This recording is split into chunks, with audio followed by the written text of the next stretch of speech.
a igreja para a gente poder abrir lá em Daniel capítulo 3. Lá em Daniel capítulo 3, o livro de Daniel é um livro profético, né? Aqui nós vemos aqui as profecias, né? E também é um livro histórico, né? Que relata todas as histórias também que aconteceu com o povo de Deus ali. Mas também é um livro profético que também fala das profecias, né? Em relação ao tempo do fim. E quando nós vamos aqui em Daniel capítulo 3, Daniel capítulo 3 nos fala sobre a estátua de ouro, né? E em Daniel capítulo 3, interessante que Nabucodonosor, ele teve um sonho. E esse sonho que ele teve um sonho com a estátua de ouro. Mas só que nesse sonho que ele teve, ele não lembrava o que se referia esse sonho.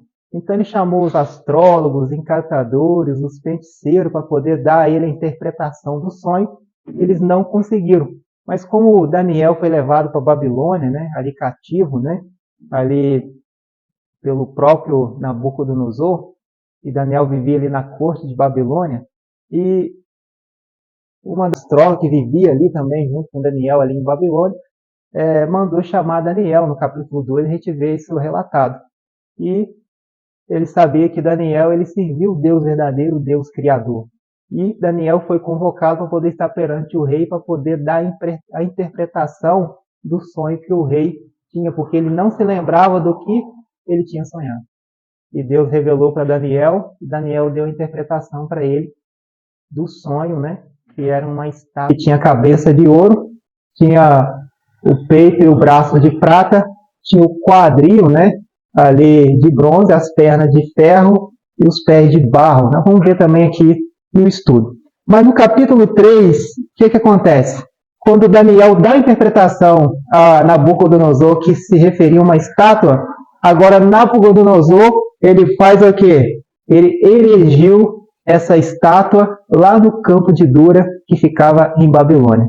E quando nós vamos ler o verso 1 do capítulo 3, aqui nos fala assim: o rei Nabucodonosor fez uma estátua de ouro, cuja altura era de 60 côvados, e a sua largura de 6 côvados, e levantou-a no campo de Dura, na província de Babilônia. Então, ou seja, essa estátua, ela tinha 60 côvados de altura, e ela tinha 6 côvados de largura. Quando a gente vai fazer esses cálculos, na questão de côvados, para saber a metragem, interessante que cada um côvado dá 45 centímetros. E quando nós multiplicamos 60 vezes 45 centímetros, nós chegamos ao que? A 27 metros de altura. Então, de altura, essa estátua ela tinha o quê? 27 metros. E de largura, era 6, né? 6 côvados, que ia dar aí 2,92 de largura. 2,92 metros de largura, né? Cerca de quase 3 metros de altura. Imagina o tamanho e a largura dessa estátua, né? É muito grande. Nós vamos, no decorrer do estudo, a gente vai entender um pouco, né? E quando nós vamos ler o verso 2 nos fala assim: então o rei Nabucodonosor mandou reunir os príncipes, os prefeitos, os governadores e os conselheiros, os tesoureiros, juízes, os capitães e todos os oficiais da província, para que viesse a consagração da estátua que o rei Nabucodonosor tinha levantado. Então, ele agora faz um convite e ele chama o quê? Os governadores, ele chama os príncipes, né, os tesoureiros, os conselheiros, juízes, os capitães, os oficiais, né, para poder o quê? Estar ali consagrando essa estátua que foi erigida no campo de Dura. Só que quando Daniel e Misael, Ananias e Azarias foi levado para a Babilônia, eles eram judeus. E já desde lá, os seus pais ensinaram eles a adoração ao Deus verdadeiro. Mas só que também foi levado muitos outros judeus cativos também para a Babilônia, que eles conheciam o Deus de Israel. E ali tinha o quê? Milhares de judeus ali, incluindo Misael, Ananias, Azarias e também Daniel, que estava ali também em Babilônia. E interessante que quando Nabucodonosor ele erigiu essa estátua, a gente vai ver logo nos capítulos, nos versos à frente, ele fez um convite para que todos se prostrassem perante o quê? Essa estátua. Primeiro ele consagrou e depois ele fez um convite, ou seja, para que todos viessem adorar aquela estátua, porque ela foi erigida para um fim, para a adoração. E aqui nesse contexto do capítulo 3, a gente vê um conflito de adoração a Deus falso e também ao Deus verdadeiro. E nós vamos ver nos versos à frente que quando Nabucodonosor lhe dá ordem para poder o que agora ser tocado toda sorte de instrumento para poder preparar o coração daquela multidão que se encontrava ali, para poder prostrar diante dessa estátua, a gente vê que 3 judeus que se encontravam ali em Babilônia, eles se recusaram a adorar a imagem, a estátua que Nabucodonosor tinha erigido no campo de Dura. No verso 4 nos fala assim: e o arauto apregoava em alta voz: ordena-se a vós os povos, nações e língua, quando ouvirdes o som da trombeta, da flauta, da harpa, da sabuca, do saltério e da gaita de foles, de toda espécie de música, prostrar-vos-eis e adorarei a estátua de ouro que o rei Nabucodonosor tem levantado. Então ali estava o quê? Todos os povos, de todas as línguas, se encontravam ali. E o interessante, irmãos, que quando fosse trocado toda essa sorte de instrumento, era, ou seja, para que eles viessem se prostrar diante da estátua que Nabucodonosor tinha levantado. E eles deveriam o quê? Adorar essa estátua de ouro. E o interessante, irmãos, que houve primeiro o quê? Um preparo com essa multidão que se encontrava ali. Ou seja, primeiro houve uma sorte de músicas, vários ritmos, instrumentos foram tocados para poder preparar o coração das pessoas para poder se prostrar e adorar a imagem que Nabucodonosor tinha erigido no campo de Dura. Ou seja, havia vários ritmos ali, vários instrumentos para poder tocar o mais profundo do coração humano, para poder prostrar em adoração àquela estátua. E interessante, irmãos, que eu, estudando esse capítulo, eu fui analisar que, imagina os ritmos que ali foram tocados para poder tocar o mais profundo dos sentimentos daquelas pessoas, para elas poderem dobrar diante daquela estátua. E interessante que, quando Nabucodonosor ele dá essa ordem, interessante, irmãos, que quando a gente vai ler no verso de número 6, olha só o que vem falando para nós como povo de Deus. E qualquer que não se prostrar e não adorar, será na mesma hora lançado dentro da fornalha de fogo ardente. Então foi lançado agora o quê? Um decreto. E esse decreto que foi lançado, ou seja, aqueles que não adorassem, seria lançado o quê? Na fornalha de fogo ardente. E interessante, irmão, trazendo para os nossos dias hoje, a gente conhece vários ritmos de música que a gente encontra hoje, nesse tempo que nós vivemos. Hoje a gente vê aí, tem aí o reggae, tem aí o eletrônico, tem aí o hip hop, tem aí o sertanejo, tem vários ritmos, né, que são cantados, que são usados para poder tocar o sentimento, mexer com as emoções das pessoas. E aqui foi usado todos esses ritmos para poder o quê? Tocar as emoções dessas pessoas, para que eles viessem adorar o quê? A estátua de Nabucodonosor. E Satanás, ele sabe muito bem mexer com as emoções dos filhos de Deus. E interessante, irmãos, que Satanás lá no céu, ele regia o coro angelical. Então Satanás, ele é entendido de música. E ele sabe muito bem, ou seja, influenciar, ele sabe muito bem o que? Dar sabedoria e instruções para as pessoas o que? Realizar músicas e ritmos para poder o quê? Tocar o mais profundo dos sentimentos, emoções das pessoas, para que elas venham o quê? Adorar outros deuses. Porque Satanás, ele sabe muito bem que, ou seja, quando ele toca nas emoções das pessoas, as pessoas perdem o sentido, perdem a razão, e as pessoas fazem coisa que nem imagina de fazer. E interessante que foi lançado um decreto, e nesse decreto, todos aqueles que não adorassem a estátua de ouro de Nabucodonosor, ou seja, ele seria lançado na fornalha de fogo ardente. E interessante que ali havia três jovens que eles eram leais, eles eram fiéis somente a seu Deus. E eles estavam dispostos, ou seja, a ser lançado dentro da fornalha de fogo ardente do que contrariar, ou seja, a vontade de seu Deus e se prostrar perante aquela estátua que foi levantada. E interessante que ali estava Ananias, Misael e Azarias nesse exato momento. E quando nós vamos ler aqui o verso de número 7, nos fala assim: portanto, no mesmo instante em que todos os povos ouviram o som da trombeta, da flauta, da harpa e da sabuca e do saltério, e de toda espécie de música, prostraram-se todos os povos, nações e línguas, e adoraram a estátua de ouro que o rei Nabucodonosor tinha levantado. Olha só que sério isso aqui, irmãos. Olha que seriedade nesse verso. Todas as nações que ali estavam, povos, nações, línguas, se prostraram. Quando nós vamos para o livro de Apocalipse, lá no livro de Apocalipse, ali nos fala que o número dos adoradores da besta.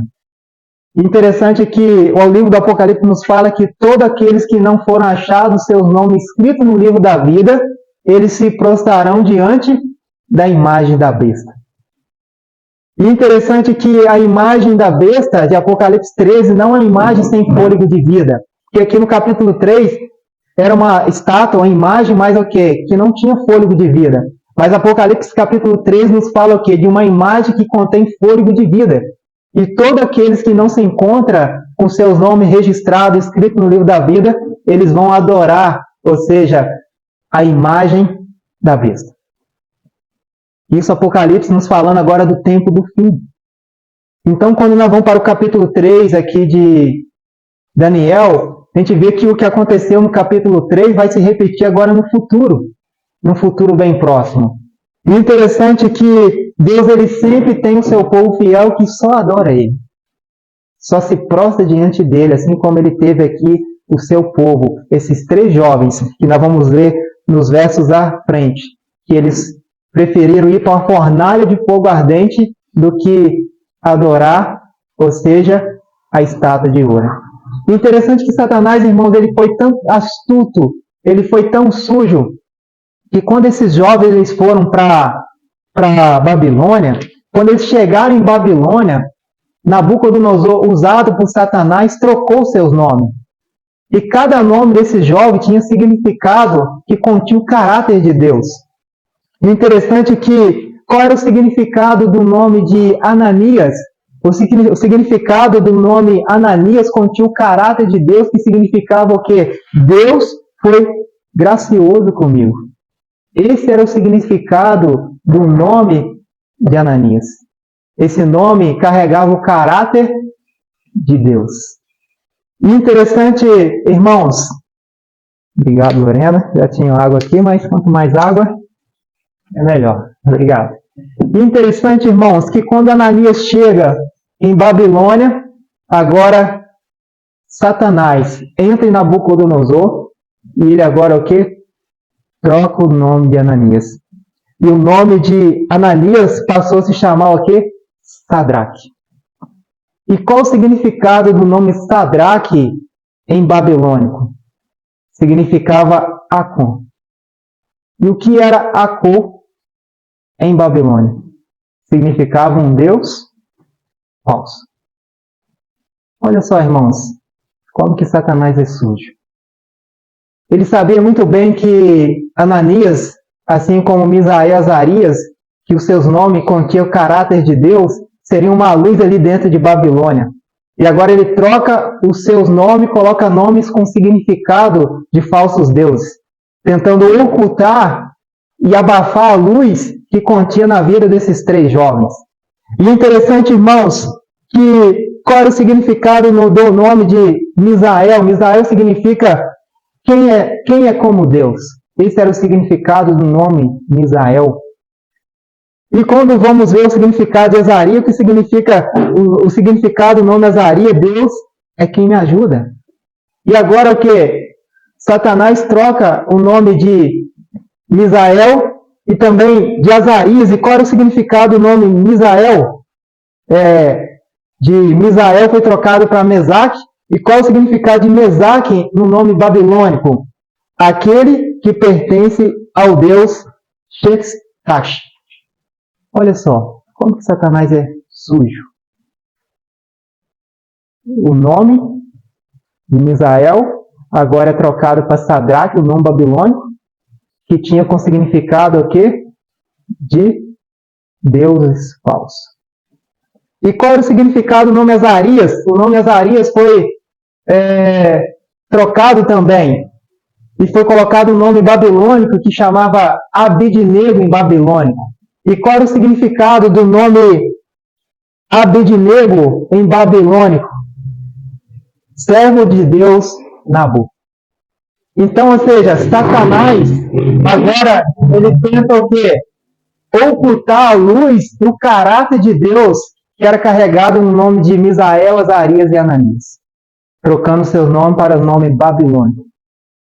E colocando o quê? O caráter de Satanás, tentando colocar o caráter de Satanás na vida desse servo leal. Então, irmãos, a gente vê que como que Satanás é astuto. E como nós lemos no verso 7, toda espécie de música foi tocada ali. E não é diferente no mundo que nós vivemos hoje.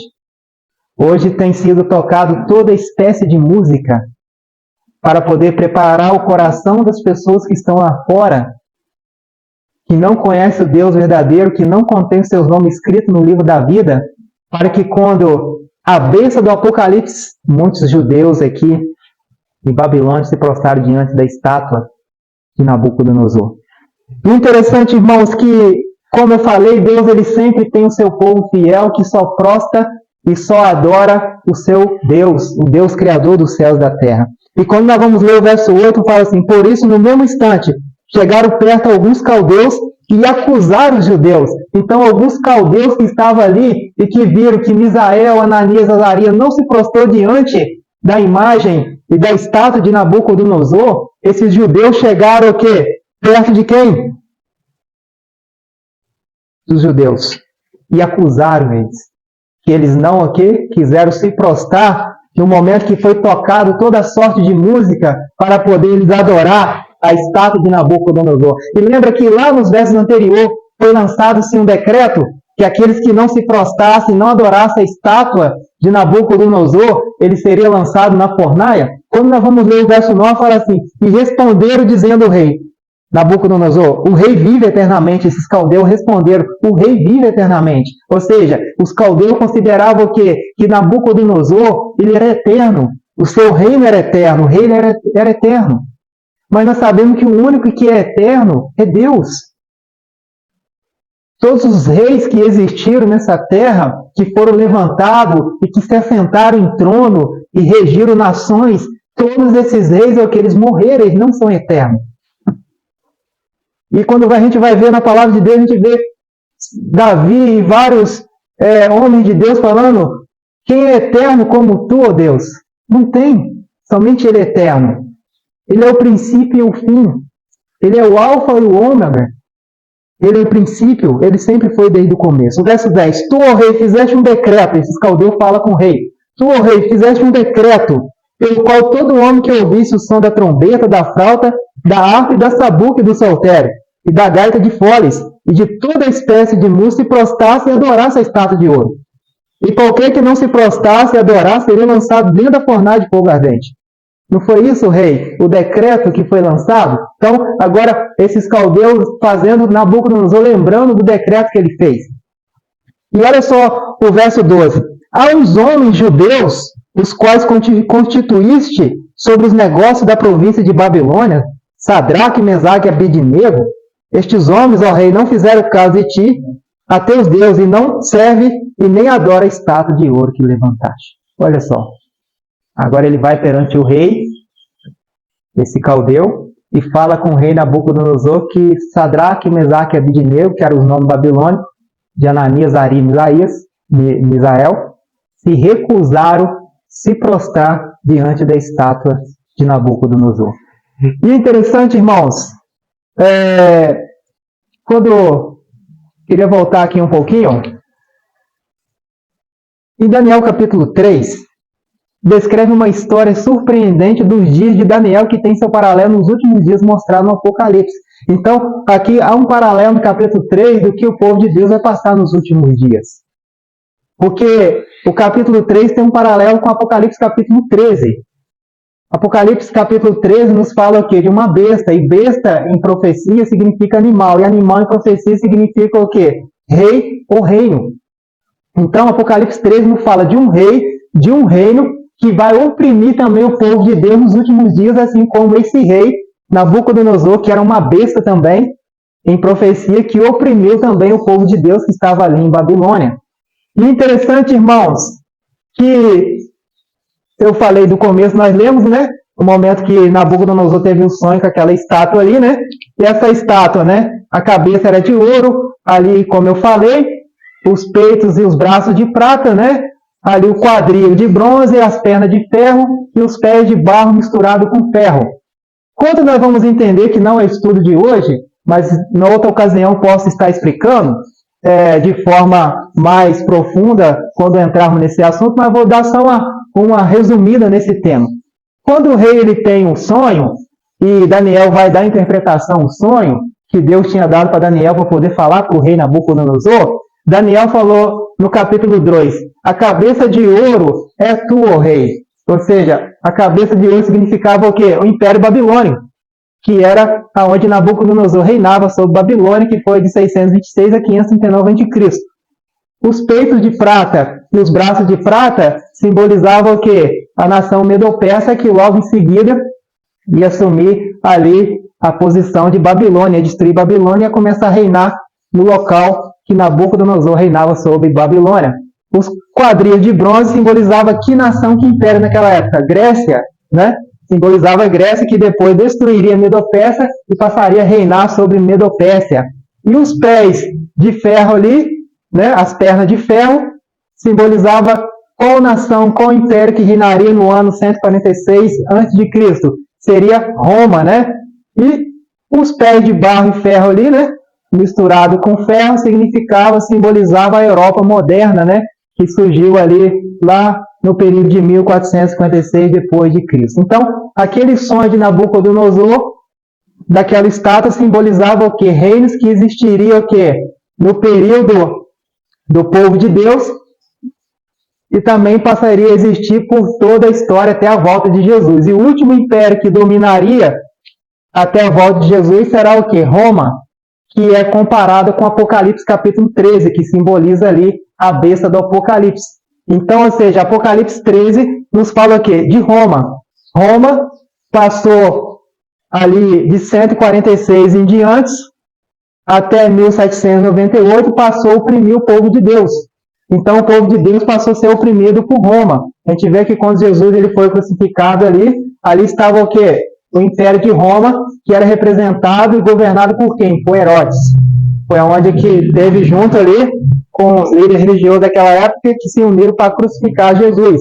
E da mesma forma que eles crucificaram Jesus, perseguiram Jesus, o Apocalipse 3 agora nos fala o quê? Que nos últimos dias, Roma também perseguirá aqueles que buscam ser fiel aos mandamentos de Deus.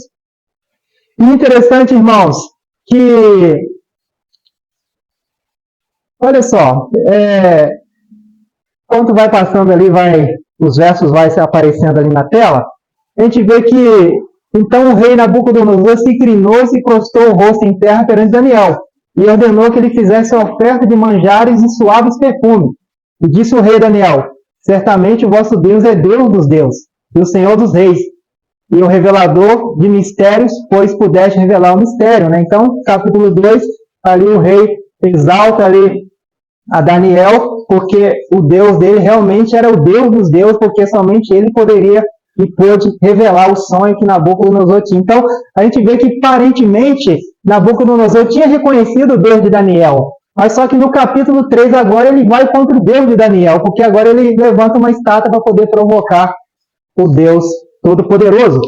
E interessante, irmãos, que o rei Nabucodonosor, ele achava que Babilônia não passaria. Ele achava que Babilônia era eterna. Ele achava que Babilônia ser uma potência mundial naquela época, ele achava que Babilônia, momento algum, que ia passar e ser destruída. Mas só que Deus já tinha revelado para Daniel que Babilônia ia o quê? Ia cair. E a profecia se cumpriu, e aonde que Medo-Pérsia passou a reinar sobre Babilônia. Vou passar alguns slides para a gente poder ganhar tempo. Vou passar mais um. Ok. Mais um. Então, como nós vimos ali no verso 6, no capítulo 3, foi lançado-se um decreto para aqueles que não adorassem. E o rei falou, todos aqueles que não adorassem seriam lançados na fornalha de fogo ardente. E quando nós vamos ler aqui no capítulo 3, no verso de número 13, nos fala assim, então Nabucodonosor, com ira e furor, mandou trazer Sadraque, Mesaque e Abednego, e trouxeram a estes homens perante o rei. E falou Nabucodonosor, e lhe disse, é de propósito, ó Sadraque, Mesaque e Abednego, que vós não serve a meus deuses, nem adorais a estátua de ouro que levantei? Agora, pois, estás pronto. Verso 15. Quando ouvide o som da trombeta, da flauta, da harpa, da sabuca, do saltério e da gaita, de foles, e de toda espécie de música, para vos prostardes e adorardes a estátua que fiz, bom é. Mas se não adorardes, serei lançado na mesma hora dentro da fornalha de fogo ardente. E quem é o Deus que vos poderá livrar das minhas mãos? Então agora Nabucodonosor dá uma ordem para tocar toda a sorte de música, com todos os instrumentos que havia em Babilônia, para que os 3 jovens pudessem se prostrar e adorar a estátua de Nabucodonosor. E interessante, irmãos, que quando nós vamos ler no verso 16, a gente vê a resposta de Misael, Ananias e Azarias ao rei.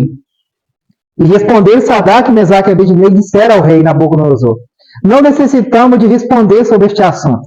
Eis que o nosso Deus a quem nós servimos é que nos pode livrar. Ele nos livrará da fornalha de fogo ardente da tua mão, ó rei. E se não fica sabendo, ó rei, que não serviremos teus deuses e nem adoraremos a estátua de ouro que levantaste. Olha que firmeza desses 3 jovens. Que firmeza e que ousadia perante uma potência mundial naquela época, que era a Babilônia, e perante um rei que tinha uma influência grandiosa naquele tempo. Eles se recusaram a se prostrar diante da estátua de Nabucodonosor. E eles permaneceram o quê? Leal e firme ao Deus verdadeiro. Interessante, irmãos. Aqui nós vemos esse quadro completo. Interessante que o que aconteceu ali, naquele período ali de Nabucodonosor. Interessante que Nabucodonosor ele era soberano e poderoso naquela época, né? Que Babilônia era uma potência naquela época. Ele erigiu uma imagem falsa, ele forçou uma adoração e houve uma união da igreja com o Estado. Olha só. Irmãos, isso aqui é muito importante para nós como povo de Deus. Olha só como que Satanás ele age. Terceiro, uma adoração forçada, ou seja, se não respeita os meus decretos e não me adora pelo bem, vai ter que adorar o quê? Pelo mal. E como esses 3 jovens se recusaram a adorar, agora Nabucodonosor lança um decreto para forçar eles a adorar a estátua de ouro. E sempre no período do povo de Deus, no período dos impérios que surgiu nessa terra, sempre quando a igreja se uniu com o Estado, isso não foi bom. Sempre quando a igreja se uniu com o Estado, isso o quê? Acumulou, isso trouxe o quê? Para o povo de Deus o quê? Perseguição. E aqui a gente vê a igreja unida com Nabucodonosor, e Nabucodonosor simbolizava ali o quê? Política, Estado, com a igreja naquele tempo, que havia muitos judeus religiosos ali que se uniram com Nabucodonosor. Então houve uma união para poder perseguir esses 3 jovens. E interessante que, ou seja, depois do decreto de morte, depois de tudo que foi elaborado, uma pena de morte para aqueles que não obedecessem o decreto do rei e não adorassem a estátua, seria o quê? Morto. Será que isso poderia acontecer novamente? Ou só foi 2.500 anos atrás? Será que isso pode voltar agora no tempo do fim? Será que o que aconteceu com esses 3 jovens no capítulo 3, isso pode acontecer no futuro bem próximo? Sim, porque já está revelado em Apocalipse capítulo 13, que o que aconteceu com esses 3 jovens vai acontecer agora no tempo do fim. Assim como houve um reino soberano e poderoso de Nabucodonosor, nesse tempo do fim vai haver o quê? Um só reino, um só governo que vai reinar sobre todo esse mundo, e será um reino poderoso e soberano, que vai reinar nesse mundo pouco antes da volta de Jesus, e vai ser erigido o quê? Uma imagem, mas uma imagem falsa, mas uma imagem que tem fôlego de vida, como está em Apocalipse 13. E interessante que vai haver também uma adoração forçada. Aqueles que não se submeter, ou seja, aos decretos, a se submeter, ou seja, a esse império poderoso que nós sabemos que Apocalipse 13 nos fala, ou seja, serão o que? Forçados a adorar. E aqueles que for forçados a adorar, mas permanecer o que? Fiel ao seu Deus, eles serão também o que? Lançado sobre eles um decreto de morte, como está em Apocalipse capítulo 13. E vai haver também o que? A união desse poder soberano, que nós sabemos muito bem que o Apocalipse 13 identifica que é Estados Unidos. Estados Unidos é uma das potências mundiais hoje nesse mundo, como foi Babilônia passado, hoje é Estados Unidos. E Estados Unidos, poder político, vai unir também com a religião para poder lançar decretos de perseguição sobre aqueles que buscam ser fiel ao seu Deus, o Deus Criador do céu e da terra.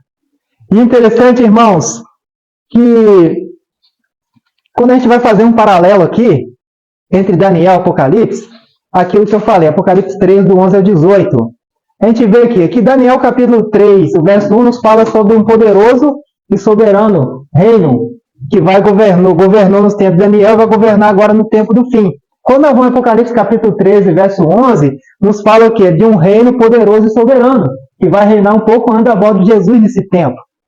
Em Daniel 3, Deus nos fala de uma imagem falsa, que foi erigida lá no passado. Em Apocalipse 13, o verso 14, nos fala também de uma imagem falsa que vai ser erigida agora no futuro bem próximo. Quando nós vamos para Daniel 3,5, nos fala de uma adoração forçada. Quando nós vamos em Apocalipse 13,15, nos fala que vai haver uma adoração forçada também, agora no tempo do fim.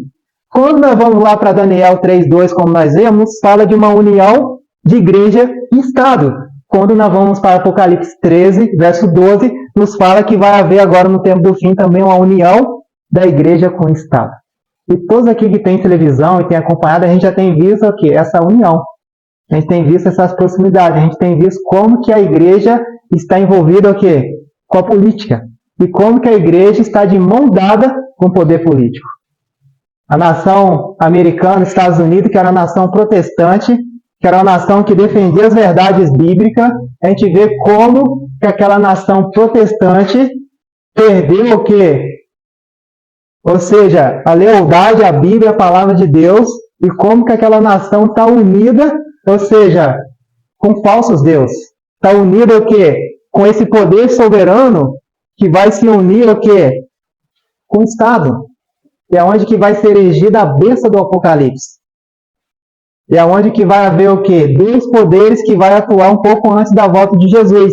E todos aqueles que não se submeterem aos seus decretos e adorar essa imagem que vai ser dado fôlego de vida, vai ser dado poderio para ela, e vai governar sobre esse mundo que é chamado o governo do anticristo, aqueles que quiserem ser leal a Deus e fiel, será lançado também um decreto. E se eles insistirem em ser fiel a Deus, será lançado agora também um decreto de morte, uma pena de morte. Para que eles venham o quê? Recusar, adorar o quê? seu Deus. Mas só que Deus ele sempre teve o seu povo fiel. E assim como Misael, Ananias e Azarias, eles foram leais ao seu Deus, e eles preferiram ser lançados na fornalha de fogo ardente, no tempo do fim também vai haver fiéis que vai preferir ser morto, ser degolado, do que adorar a imagem da besta. Eles vão ser fiel, assim como foi Misael, Ananias e Azarias. E interessante que ele se recusa a adorar perante Nabucodonosor, e agora Nabucodonosor dá ordem aos seus soldados para que atasse ali Misael, Ananias e Azarias, para poder lançar eles o quê? Na fornalha de fogo ardente.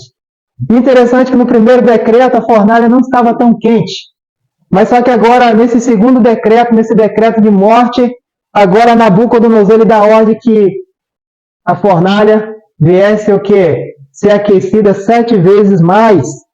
E olha só quando nós vamos ver o verso 19, então Nabucodonosor se encheu de fúria e mudou seu aspecto e seu semblante. Quanto a Sadraque, Mesaque e Abednego, falou e ordenou que a fornalha se aquecesse 7 vezes mais do que se costumava aquecer. Verso 20. E ordenou os homens mais poderosos que estavam no seu exército, que atasse Sadraque, Mesaque e Abednego para lançá-los na fornalha de fogo ardente.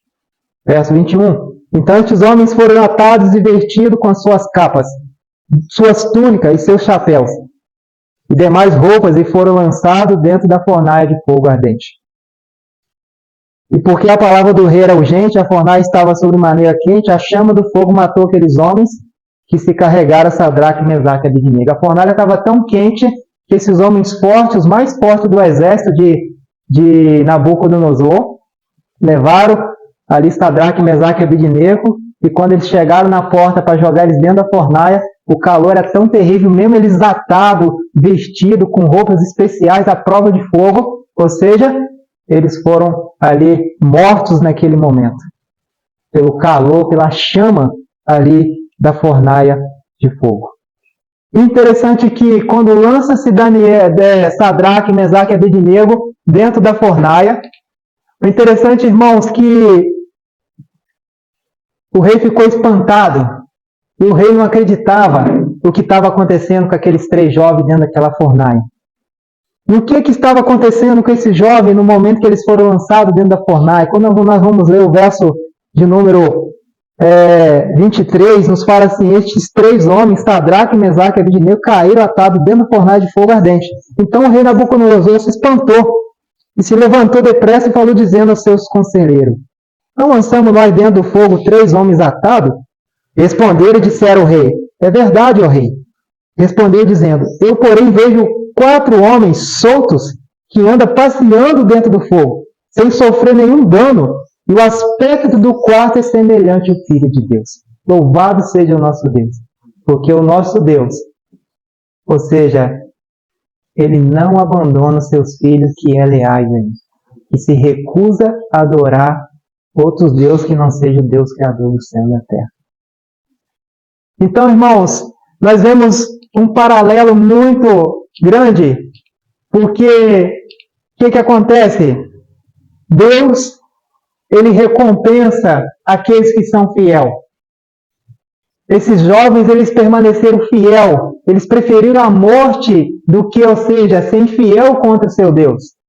E por causa da fidelidade deles, Deus trouxe a recompensa. E com isso, Deus guardou eles dentro daquela fornalha de fogo ardente. Assim, no tempo do fim, quando o povo de Deus for perseguido por esse poder apostata, pelo anticristo, que é simbolizado em Apocalipse 13, aqueles que for fiel, eles serão recompensados. Eles serão protegidos e serão guardados. Aqueles que for fiel, leal aos mandamentos de Deus. Porque nesse tempo do fim, o que vai estar em jogo é a lei de Deus com a lei dos homens. E aqueles que for fiel à lei de Deus serão lançados decreto de morte, eles serão perseguidos e serão muitos mortos. Mas só que eles vão ser leal e fiel a Deus até o fim, serão recompensados. E assim como aqueles magos que pegaram e acusaram aqueles jovens que não se dobraram perante a estátua de Nabucodonosor, Nos últimos dias, teremos muitos que vão nos acusar porque não se dobramos perante a besta do Apocalipse, e muitos serão entregues, assim como aqueles magos entregou esses 3 jovens que não quiseram adorar a estátua de Nabucodonosor. Muitos serão entregues, a Bíblia nos fala em Apocalipse, pelos seus parentes, pelos seus amigos, até pelos próprios irmãos da fé, porque ele se recusa a submeter os decretos e o governo do anticristo. Mas aqueles que foram leais, e foram leais nesse período, Deus recompensará a sua fidelidade. E recompensará por toda a eternidade. Porque o que vai estar em jogo é salvação ou perdição eterna. E o que estava em jogo com esses 3 jovens era salvação eterna ou perdição eterna. Mas só que não precisamos preocupar, porque Isaías 43:2 tem uma promessa muito poderosa para aqueles que são fiéis ao Deus verdadeiro. Quando passares pelas águas, eu serei contigo. E quando pelos rios, eles não te submergirão. E quando passares pelo fogo, não te queimará, e nem a chama arderá em ti. Esses versos se cumpriram na vida desses 3 jovens hebreus. Eles foram lançados no fogo, mas só que o fogo o quê? Não os queimaram. Porque a promessa de Isaías se cumpriu o quê? Na vida deles. E ali o que? Deus os protegeu, nem sequer um fio do cabelo de suas cabeças foi queimado. Então, irmãos, compensa ser fiel a Deus. Mesmo no momento que nós vamos ser provados à prova de fogo. A igreja de Deus vai ser provada à prova de fogo, como essa igreja aqui, que era a igreja de Deus naquele tempo, esses jovens foram provados. Mas só que eles foram fiel. E o ouro, para ele poder o quê? Ser refinado, para ele poder ser preparado, ele precisa ser provado o quê? No fogo. E nesse momento que esses jovens foram provados, foi aonde o quê? Que o caráter deles foram revelados, que eles realmente tinham o caráter de Deus em suas vidas. Então, irmãos, eu já estou terminando, mas queria Apocalipse 13 com vocês, para a gente poder conferir rapidamente aqui aquela tabela que eu mostrei para vocês. Rapidamente, Apocalipse 13, verso 11, nós vamos ler. Já estou encerrando já. E Apocalipse 13, verso 11 nos fala assim: E vi subir da terra outra besta, e tinha 2 chifres semelhantes ao de cordeiro, e falava como dragão. Essa besta que surge da terra, e o verso nos fala que ela fala semelhante a um cordeiro, ela tem 2 chifres como chifre de cordeiro, mas só que ela fala como dragão. Essa besta, ela é representada por que poder que surge da terra? Terra, em profecia, aqui significa o quê? Um local aonde o quê? Que não era povoado, mas era um local distante, isolado, e onde que foi surgindo ali a nação poderosa que é os Estados Unidos. Surgiu dessa terra, num local despovoado, era uma nação que estava surgindo naquela época, que muitos nem imaginavam que se tornaria uma potência mundial como se tornou. E essa nação, os Estados Unidos, América, ela é simbolizada por um cordeiro. Ela fala como cordeiro, ela tem um chifre como de cordeiro, mas só que fala como um dragão. É semelhante ao cordeiro. Tem um chifre de cordeiro, mas fala como um dragão. Ou seja, em profecia, o que significa esses 2 chifres? Ou seja, aparentemente, entre aspas, Estados Unidos, eles defendem a liberdade religiosa. Mas nesse período, os Estados Unidos vai ser o primeiro a assinar embaixo o quê? Acabou-se a liberdade religiosa. E interessante, irmãos, aqui nos fala de um poder político, que é os Estados Unidos, uma potência mundial, e é um poder o quê? Soberano. Estados Unidos hoje é uma das potências mundial, é um poder soberano. Estados Unidos hoje, ou seja, eles têm autoridade para poder dar ordem aos seus exércitos que são bem preparados para poder cercar metade do globo terrestre por cerca de 1 hora. É uma das nações poderosas, armamentos poderosos, soldados bem preparados, é uma das nações poderosas e é soberano também. Apocalipse 13:14 nos fala assim: enganos que habitam na terra com sinais que lhe foi permitido que fizesse em presença da besta.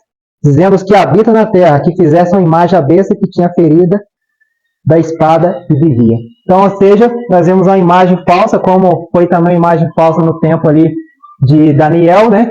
De Nabucodonosor, e também o verso 15 do capítulo 13 nos fala também de uma adoração forçada. E olha só o que fala: e foi-lhe concedido que desse o espírito à imagem da besta, para que também a imagem da besta falasse e fizesse que fosse morto todos que não adorassem a imagem da besta. Ou seja, será forçado o povo de Deus a adorar a imagem da besta. E todos aqueles que não adorar serão mortos à espada. Então, a gente vê que o que aconteceu no passado se acontecerá também no futuro. E o verso 12 do capítulo 13 exerce todo o poder da primeira besta na sua presença e faz que até as que nelas habitam adorem a primeira besta, cuja chaga mortal foi curada. Estados Unidos, agora unido com Roma. E os Estados Unidos dá poder a Roma para poder o quê? Ou seja, todos adorar a Roma, a religião falsa, a religião do anticristo. E os Estados Unidos que vai dar o quê? Poder à primeira besta. Ou seja, o Estado que vai dar o quê? Poder para poder a igreja do anticristo ter poder sobre todas as pessoas um pouco antes da volta de Cristo. E a gente vê a pena de morte que será dada para aqueles que se recusam a adorar ali o papado, o bispo de Roma. E será dado o quê? Um decreto de morte para aqueles que se recusar, como está no verso 15 aqui. Ele foi concedido que desse o espírito à imagem da besta, para que também a imagem da besta falasse e dissesse que fossem mortos todos que não adorassem a imagem da besta. Então aqueles que adorar o seu Deus, ser fiel ao seu Deus e não se submeter à besta, o bispo de Roma, eles infelizmente será lançado um decreto para poder levar eles à morte. Mas nesse período de decreto de morte, o povo de Deus não morre. O povo de Deus vai morrer um pouco antes do decreto de morte. Mas quando sai o decreto de morte, o povo de Deus não morre. Porque quando saiu o decreto de morte, em Israel, nas mesmas Arias, eles não morreram. Porque Deus os protegeu e guardou. Então, irmãos, o que está esperando o povo de Deus é uma prova de fogo. Mas aqueles que for leal e fiel a Deus, eles vencerão pelo sangue do Cordeiro. O mesmo império que se levantou no passado e perseguir o povo de Deus, se levantará nesse tempo para poder perseguir e matar o povo de Deus. Aqueles que são fiéis a Deus. Satanás, ele não brinca, né? Da mesma forma que ele agiu no passado, ele age no futuro e vai agir também, ou agiu no presente e age também no futuro, né? E nós, como povo de Deus, precisamos estar preparados para que possamos o quê? Passar pela grande tribulação. E João, ele viu a igreja sendo vitoriosa nesse período, né, de tribulação. Quando nós vamos aqui no capítulo 7, para a gente poder encerrar, eu queria encerrar com vocês com esse verso, no capítulo 7, aqui de Apocalipse, o verso 13 e o verso 14 nos fala assim: e um dos anciãos me falou dizendo: estes que são vestidos de vestes brancas, quem são, de onde vieram? E ele disse: Senhor, tu sabes. E ele disse-me: estes são os que vieram da grande tribulação, e lavaram suas vestes e a branquearam no sangue do Cordeiro. Ou seja, o povo de Deus, eles vão passar pela tribulação. Eles vão passar o quê? Imaculados e branqueados pelo sangue do Cordeiro. Porque eles foram provados, eles passaram pela tribulação, mas só que eles foram o quê? Leal ao Deus verdadeiro, assim como Israel, Ananias e Israel. E eles serão purificados e branqueados pelo sangue do Cordeiro e reinarão por toda a eternidade com Cristo e com todos os salvos. Então, irmãos, precisamos nos preparar para que nós possamos, ou seja, nesse período, permanecermos leal a Cristo. Adorar somente a Deus. Adorar somente o Criador. E não se prostrar diante dos homens.